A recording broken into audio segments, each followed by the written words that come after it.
Are the answers to our place in the universe hidden not among the stars but beneath the sands of Earth?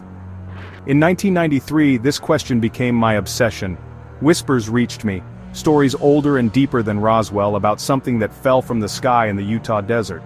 A trusted source mentioned the Phoenix Project, an unofficial investigation into a 1950s event erased from history.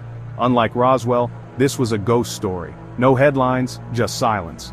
I was compelled to follow the trail from dusty libraries to secretive meetings, piecing together fragments. The clues spoke of a tear in the sky, a silent fall, and men who swept the desert clean. This wasn't just about a crash. It was about the people who witnessed, covered up, and were changed by it. The more I searched, the more the official silence became the loudest clue. The truth, I realized, leaves echoes. Artifacts and shadows that, when assembled, reveal a hidden history.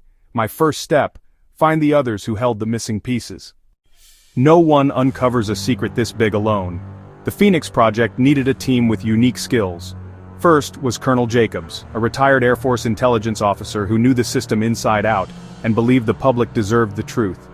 Dr. Eris Thorne, a geologist and remote sensing expert, brought scientific rigor, analyzing satellite images for evidence. Elena Petrova, a former CIA archivist, could navigate classified records and spot hidden connections.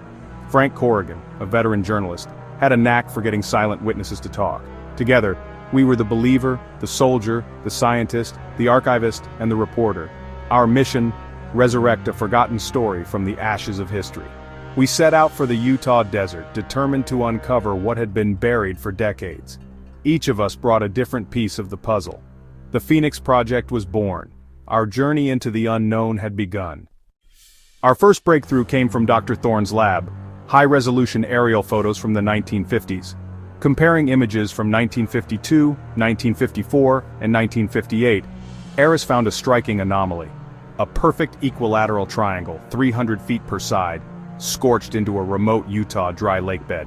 At one vertex, a radial blast pattern marked a clear point of impact. This was no natural formation. It was geometric, precise, and unmistakably artificial.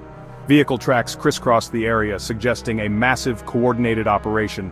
By 1958, the scar had faded, but remained visible, a ghost on the landscape. The triangle didn't match any known crash or impact pattern. Could the shape reflect the object itself? Triangular UFOs have been reported for decades.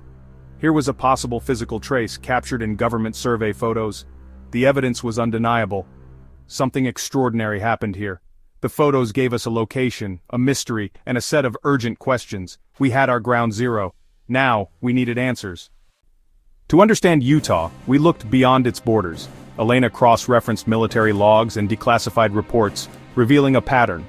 The Utah incident in 1953 was preceded by the Kingman, Arizona crash. Both events occurred near the Nevada atomic test site, where nuclear detonations sent shockwaves across the region. Did these atomic blasts attract attention from beyond Earth? UFO sightings often spike near nuclear facilities. We theorized the Kingman and Utah crashes were connected, possibly a fleet observing atomic tests with two craft failing. Electromagnetic pulses from nuclear explosions could have interfered with their systems. One crashed in Arizona, another limped to Utah. This wasn't a random event, it was a reconnaissance mission gone wrong. The government, already on edge from the Cold War, would have responded with extreme secrecy. The scale of the cover-up was staggering. Our search led us to the Desert Research Experimental Station, a supposed agricultural facility near the crash site. Frank uncovered logbooks from a 1950s groundskeeper, describing military convoys, silent lights in the sky, and weeks of lockdown enforced by men in dark suits. Elena found records showing the station suddenly received heavy equipment and resources, far beyond its agricultural needs. The station became a command center for the recovery operation. High-level officials visited for decades after, monitoring the site, the perfect cover, a quiet government facility hiding one of history's biggest secrets. The truth was hidden in plain sight. How did the military remove a crashed craft from such a remote site? Colonel Jacobs believed they dismantled it on-site, moving pieces under cover of darkness. The triangular scar may have resulted from both the crash and the recovery operation. Wreckage was likely taken to the research station, then to secure bases like Area 51. Some materials may have remained active, requiring scientific expertise and special equipment. The goal: erase all evidence, smoothing over tracks and debris. But the triangle remained, a silent testament to what happened.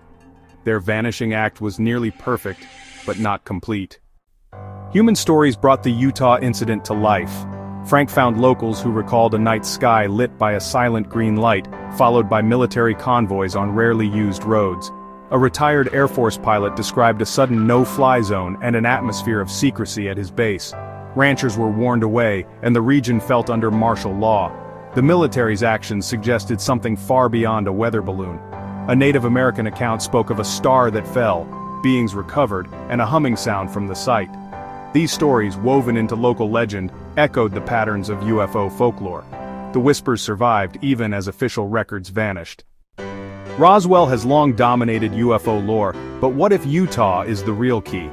The Utah crash linked to Kingman and the atomic tests suggests a pattern, multiple events tied to humanity's nuclear awakening. This points to sustained observation, not a single accident.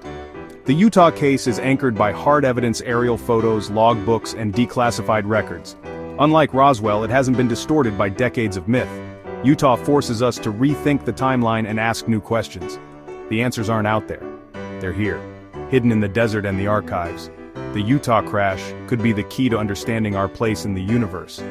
The truth is waiting, just beneath the surface.